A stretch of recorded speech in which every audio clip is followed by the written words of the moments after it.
Great to have you join me again on this special program, sports business program right here. My name is Judy Olaniro, and I want to welcome you to this special one. Of course, it's going to be a double-edged because there are two issues that we would like to look at on the show today. And it's about Xchange, as you know, and I'm here.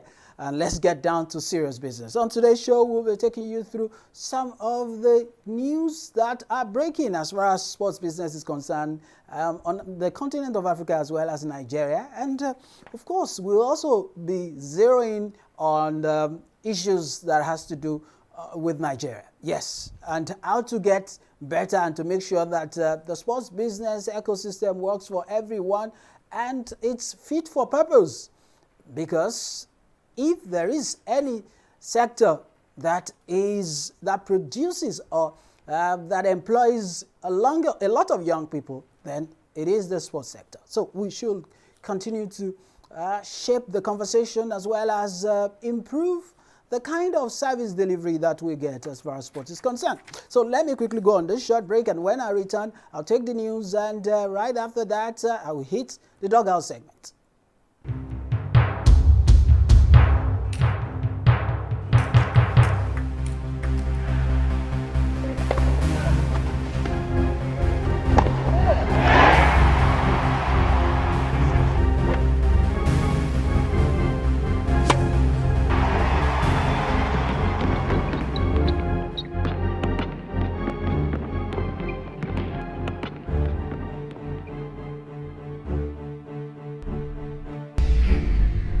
Fantastically finished.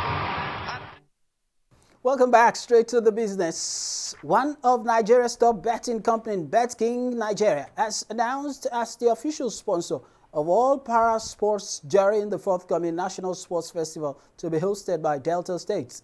The Chief Executive Officer of the Marketing Consultant of the multi-sports event, Mr. Bukola Lakpade, says the sponsorship will greatly increase the confidence of para athletes as they will be motivated to remain committed to trailblazing excellence. As he also added that it will inspire a lot of young people across the country. From the sponsor's perspective, Gosi Ukawoke, the managing director of Kingmakers, says the sponsorship of para sports at the National Sports Festival reflects the company's corporate social responsibility agenda to develop sports in Nigeria and support teams and athletes that are otherwise not considered for sponsorship, as the para athletes have brought so much joy to the country. The 21st National Sports Festival is scheduled for November 2nd to 15th.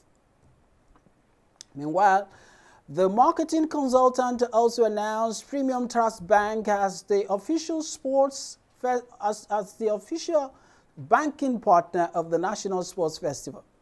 At the unveiling, Mr. Bukola Lakpade, the Chief Executive Officer of Nillio Sports Management Company, says the partnership between the two premium brands is tailored to be the best in the history of the games, while he added that Premium Trust Bank is committed to providing platforms for athletes to help them grow in their chosen field and impact communities across the country. And still ahead, after 3 years of planning and hard work, the stage is now set for the first edition of the Abuja International Marathon. Managing Director of the festival, Susanna Ogumiloyo, stated that the first edition of the much-anticipated race will take place on December 17th, 2022. Mrs. Ogumiloyo, who is also the CEO of Unicentral Resources, says she was delighted that the Abuja International Marathon is finally moving away from being an idea into reality.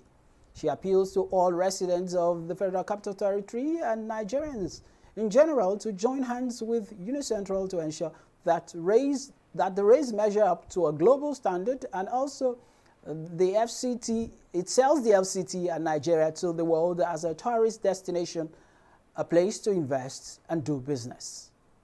The Confederation of African Football, CAF, has announced that the proposed African Super League, which will feature the continent's biggest clubs, will kick off in August next year.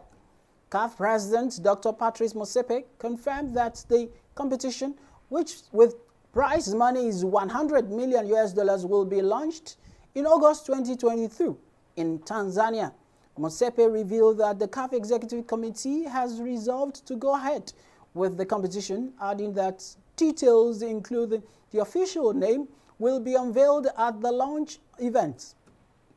That's it for the sports business news on the show today. We're going to break, and when we return, my first guest join me in the dugout.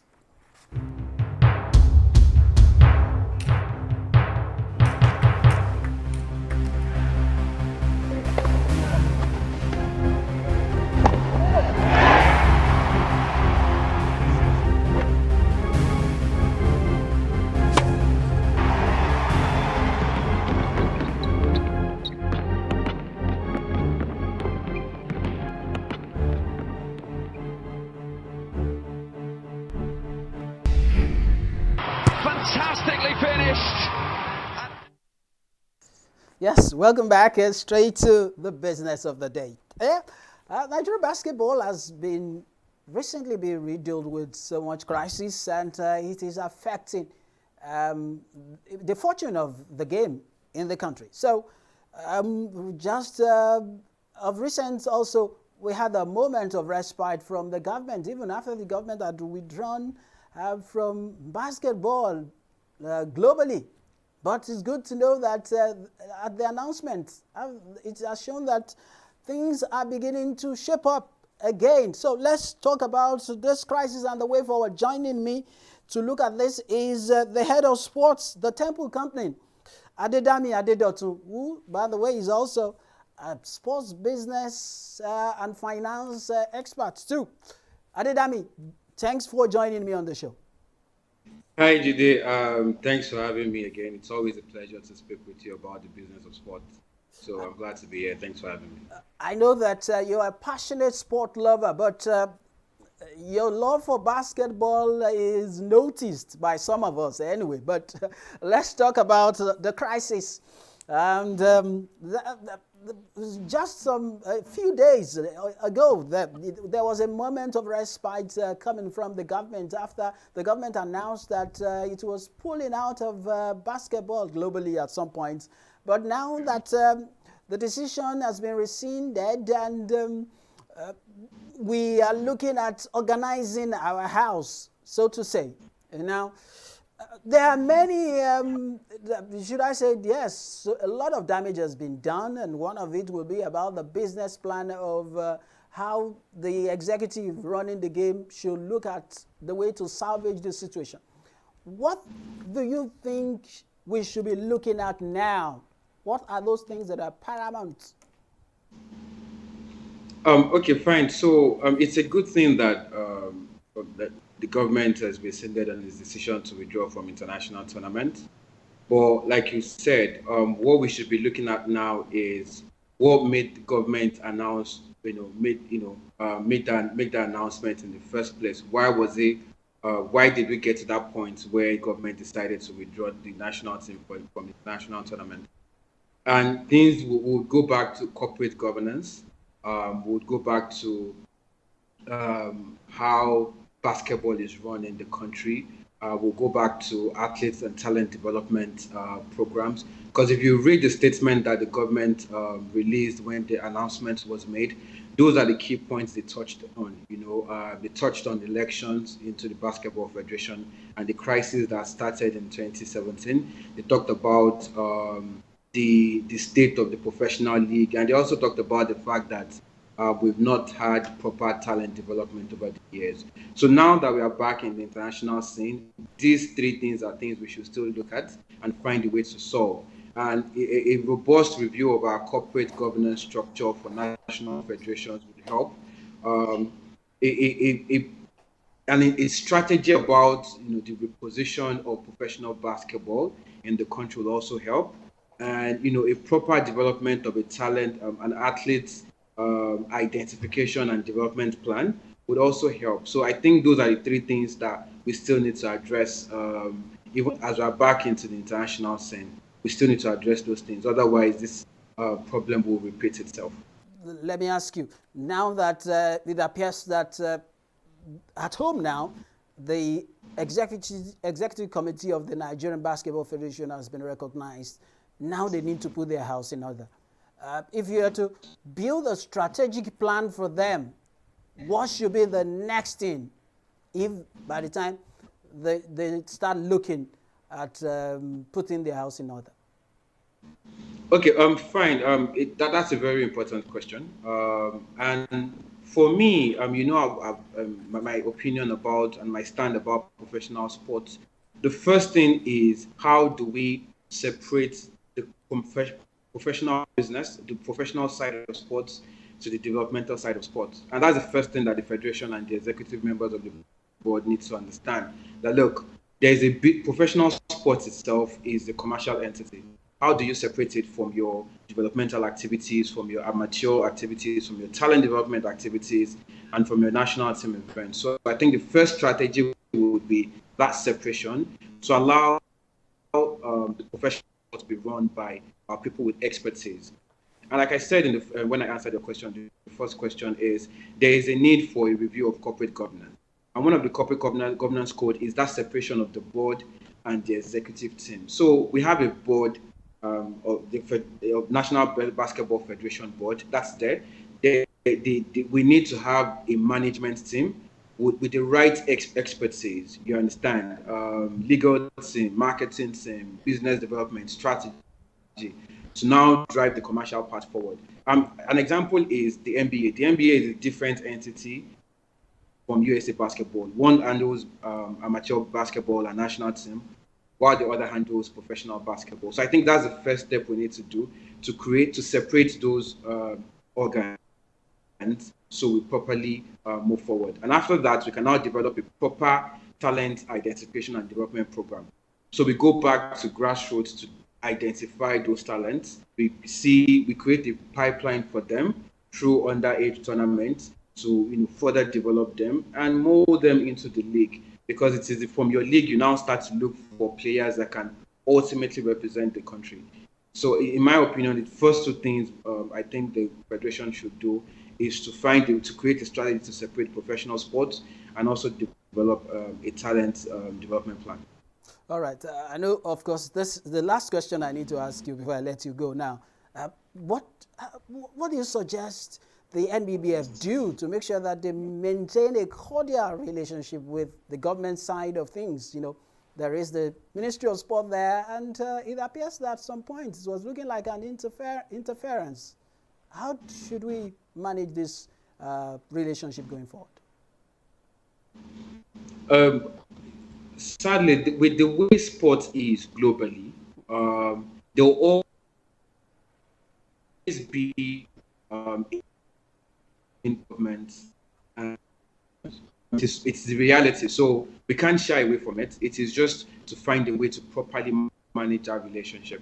And what the ministry can do is, in terms of overall role, is to create a proper good code of governance for national federations. You understand? So if there are things that the government or Nigeria as a government would like to see happen in the sports industry through its national federations, that should be something a policy would deliver and something a code of governance would deliver. So I'll give you an example. In the draft national sports industry policy, there's a section that talks about national federations and athlete development. And some of the action points in that section is about how the Ministry of Sports, which is the representative of the government, should create a code of governance that will address things like overall management, overall administration, you understand, to guide national federations across the country. So that's there. There's also the part about creating frameworks for performance evaluation, performance measurement. You understand? So what that means is that, look, national federations have their constitution that guides their operation. That's fine.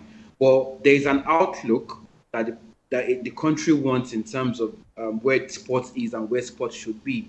So that framework would now tie the government's overall vision to national federations. So if government says, look, we need to have this more people participate in sports in the next 10 years, they begin to create those key performance indicators for national federations. You understand? And the third leg is to now create incentive-based funding, because to a large extent, government still funds sports, your national programs, your grassroots programs. Now let's begin to tie those indicators, those performance measurement indicators to funding. So that's a way that the government can approach this and would not be seen as interfering with national federations. So in my opinion, that's something that we should, that the policy will deliver. All right. Thank you very much for that insight, Dami Adidotun, the head of sports, the Temple Company.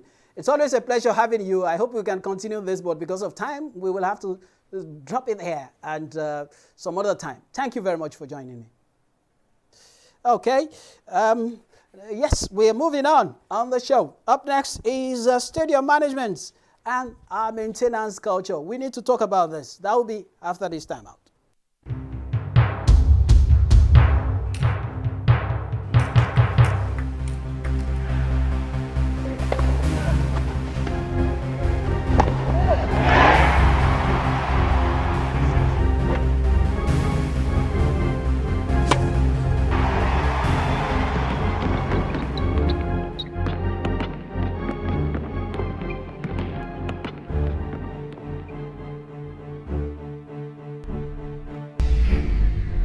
Fantastically finished. Yes, welcome back. And we are looking at stadium management and maintenance culture. If there is any continent that needs it, especially any country at this time, I think Nigeria is one of them. Africa also, because of the way CAF is strict about the usage of a lot of stadiums on the continent. So if your stadium does not meet up to the standard, then your home games will be played in another man's country or another country. And you know what that means for the reputation of your country. But let's talk about how to maintain some of the stadium that we have all around us. Joining me to look at this is a sports and business manager, a member of the Stadium Managers Association in the United States of America. Suara Abbas joins me.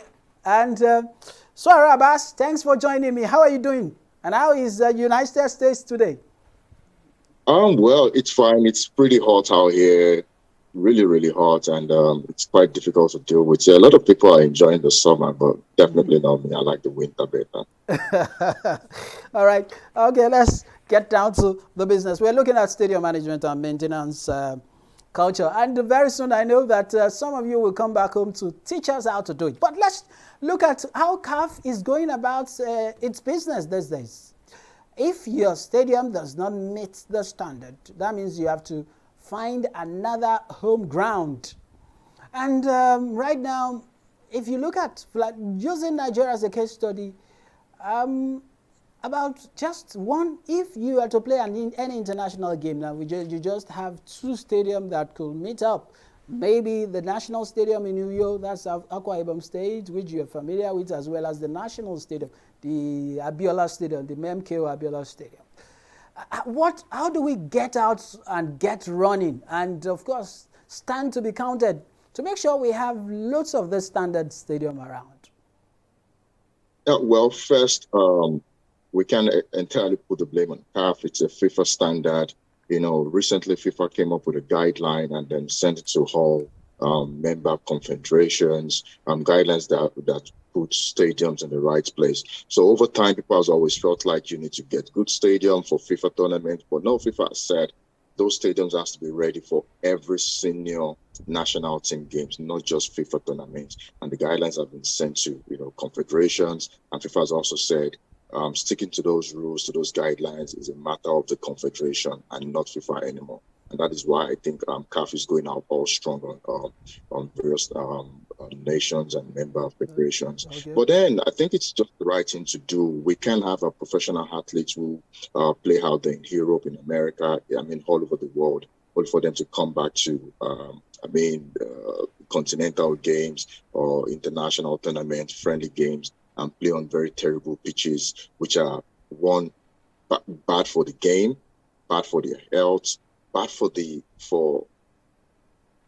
high aesthetics that we see on TV. It's really terrible. I think African countries, Nigeria as well, need to do better when it comes to pitch maintenance. And like you rightly said, if there is any stadium that can easily host a game right now in Nigeria, it has to be the Godfrey Akpabio Stadium in Uyo. The recently refurbished MKO Abiola Stadium is also of a questionable standard right now with so many things around. I feel like we can do a lot better to improve our facilities. This is not. It is not rocket science. It is just about changing our social cultural mentality as to how we handle sport as a whole. But now that we're bringing it down to facility, it also has to go in towards that direction. You mentioned the Uyo Stadium. We call it Godfrey Akpabio Stadium. We talked about the National Stadium in Abuja. We call it the MKO Abiola Stadium. I would say, yes, in as much as we are trying to,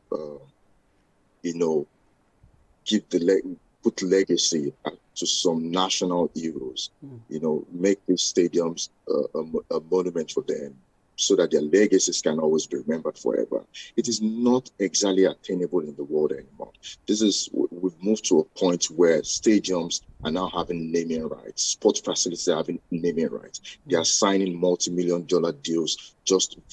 Corporate organizations are putting multi-million dollars into having their name attached to a stadium. These are the kind of money that we need to, reinvent, refurbish, to keep maintaining the stadium. Of course, you belong to the Stadium Managers Association. I'm not sure there's anything like that back home. Are you guys, what can you do to make sure that in terms of this, maybe we could begin to have this kind of conversation and there is an awareness? Don't you think so? Oh, yes. I feel like the Stadium Manager Association here in the US are doing quite a lot, and they have their annual seminars, not just bringing the very best experts. It will surprise you that when you look at the number of people who comprise making stadium work, it's beyond what we think it is back home in Nigeria, what we think the NFF president or somebody from the sport ministry is just capable of looking at things. We have experts when it comes to ticketing. We have experts when it comes to stadium securities, advanced technologies. Technologies that could easily detect emanations, unwanted items at the stadium from miles away from the stadium. That is how far these guys have gone. And they always come together at the beginning of every year, sometimes very close to the Super Bowl, come together, brainstorm in like 3-4 days, 5 days seminar. Everybody, the industry best, come together, share ideas, share knowledge on what they have been doing at their various stadiums across the United States. And that way they've been able to improve stadiums. Stadiums managers are beginning to, improve on what they have right now. Some are even buying new lands with the support of local authorities, building very fresh stadiums. We can do this in Nigeria. We just need to put the structure in place. And you and I know that we don't have the structure in place, but we can start from somewhere. It's like I said earlier, it's not rocket science. It's just about making deliberate attempts. I want to draw you back quickly to what South Africa is doing. Amidst all this CAF banning, CAF threat here and there, I don't think South Africa is worried in any way, because South Africa has a private organization called the Stadium Management South Africa. It is a private entity that's in charge of the 4 flagship South African stadium. Talk about the Orlando Stadium, the FNB Stadium. We're also looking at the Domsbow Stadium. These guys have an agreement with the government. They are a private organization. The government has handed the stadium to them. They don't receive grants from government. They don't receive any subvention from government. They don't receive anything from government. They assume all the financial risk of maintaining the stadium. This is not even like an association. This is just a private entity maintaining 4 huge South African stadium. They run it as a business. Even when the Soweto derby between Orlando Pirates and what's it called now? Xchange. Yeah, Kaiser Chiefs, when they play at the FNB Stadium, when they go there to play, it must be with the absolute knowledge of this SNSA. There must be some fee you pay to them. There's a lot of world-class concert that's been held at that stadium. There's enough hospitality,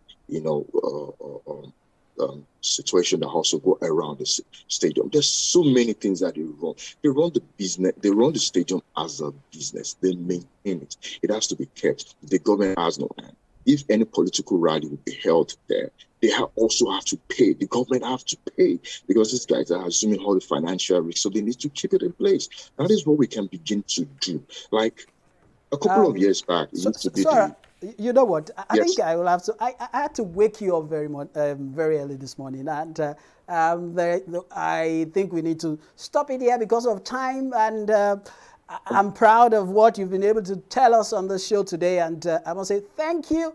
And let's do this again. I hope we could create time and have some other conversation. But because this show is about improving, creating healthy conversation around sports business globally as well as in Nigeria. We will continue to have people like you around. Thank you very much, Swara, for joining me. Wow, that's it for today's edition. This is how the cookie crumbles. Thanks for joining me. Let's do this again some other time. Till I come your way. Jide Olaniro is my name. See you some other time.